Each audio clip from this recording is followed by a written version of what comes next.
Hi everyone and welcome to StudioJake. I of course am your host Jacob Airy. Welcome to my vidcast where I talk about all things pop culture from anime to film to TV to novels to music and so much more. I really hope that today I'll earn that like as well as a subscribe.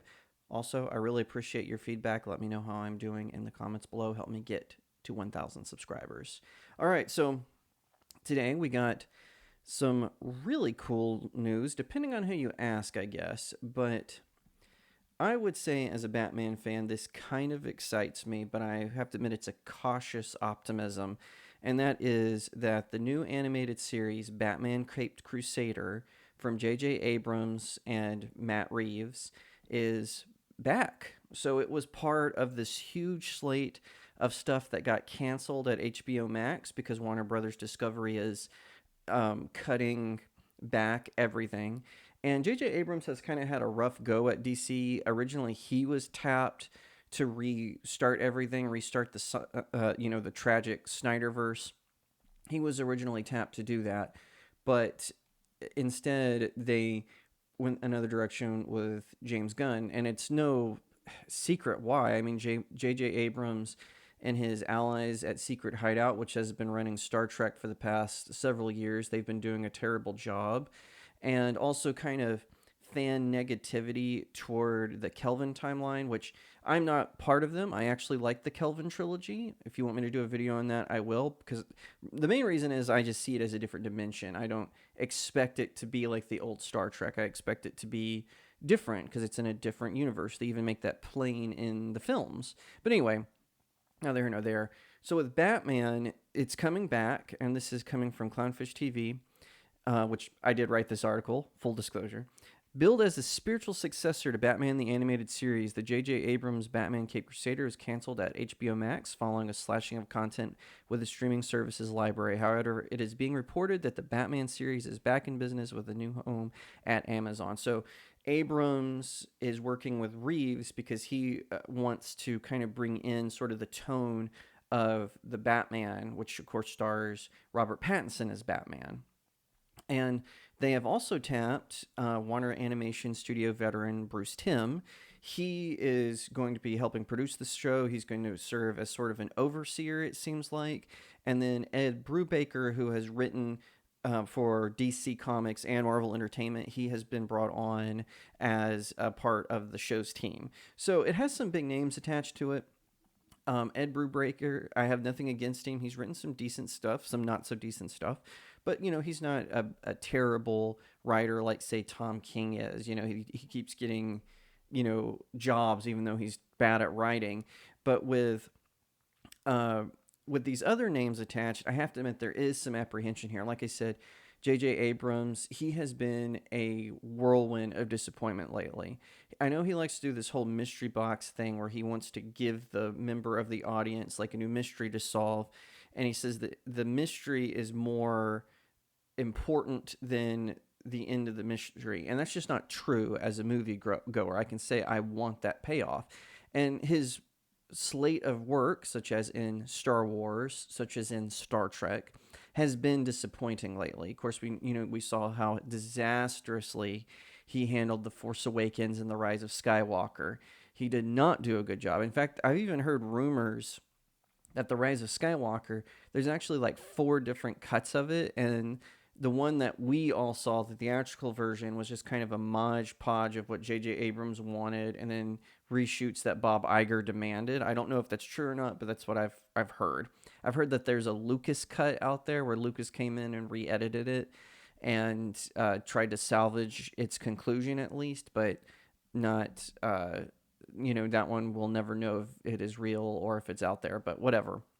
The point is, his name is not doesn't have the credit that it does. Now, kind of the same for Matt Reeves. Like, I liked the Batman. In fact, it made it to my top 10 films, but I'm kind of nervous with this whole idea because with Matt Reeves, I felt like his movie brought Batman kind of back to basics, and it shows Batman in his prime and all of this, and which I like. But my issue with it is all these animators, it feels like they only ever read Frank Miller.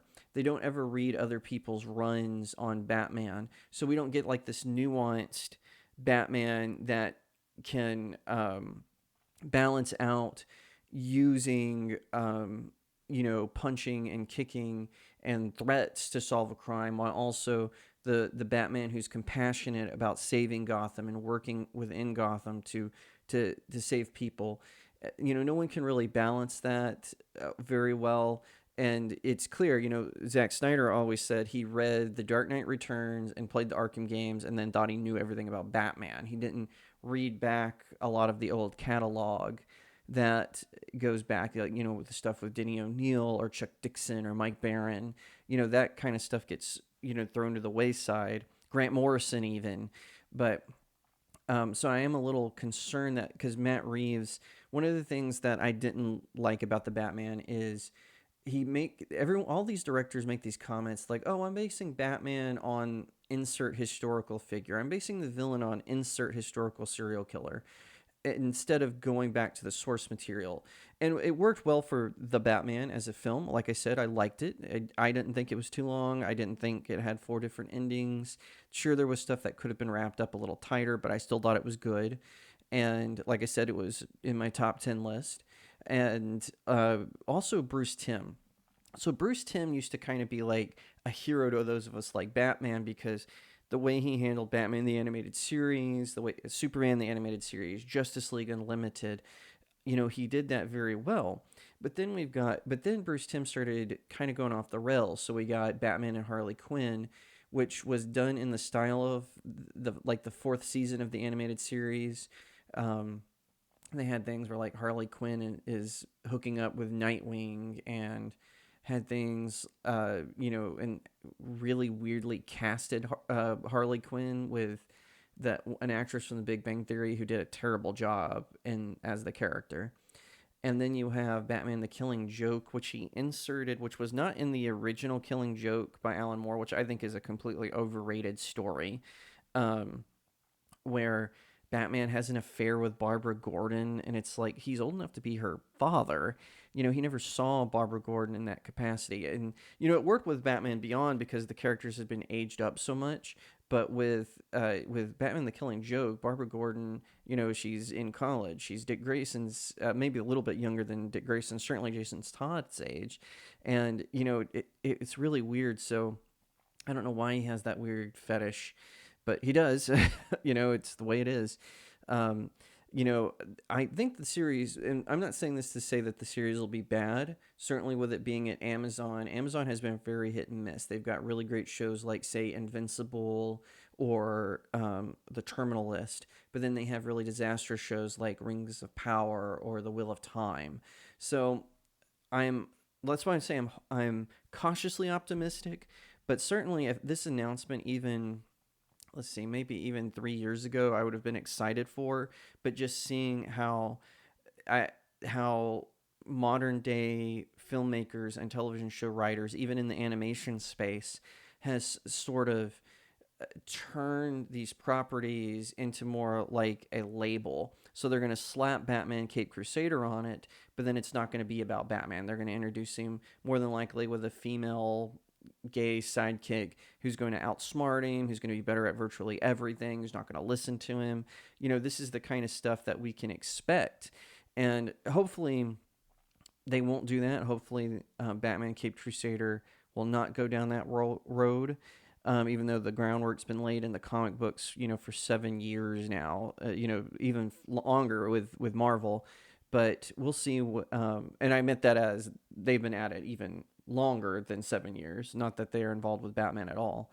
But we'll see. I really hope that I'm wrong. I want to like the series. Especially, I'm curious to see who they're going to get to voice Batman in the show. But now that with the late, great Kevin Conroy passed away, I really hope we get to see someone who's dynamic. And if you would like me to make a follow-up video on who I think should do it, or if you think I should just write it on my website, let me know in the comments below. I'd be curious to see who you also would think would make a good Batman voice for the series.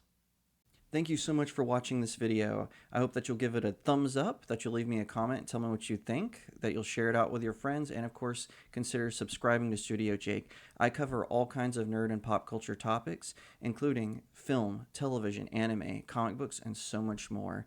I hope that you'll also head over to my main website, StudioJakeMedia.com, where I have even more news, views, and commentary.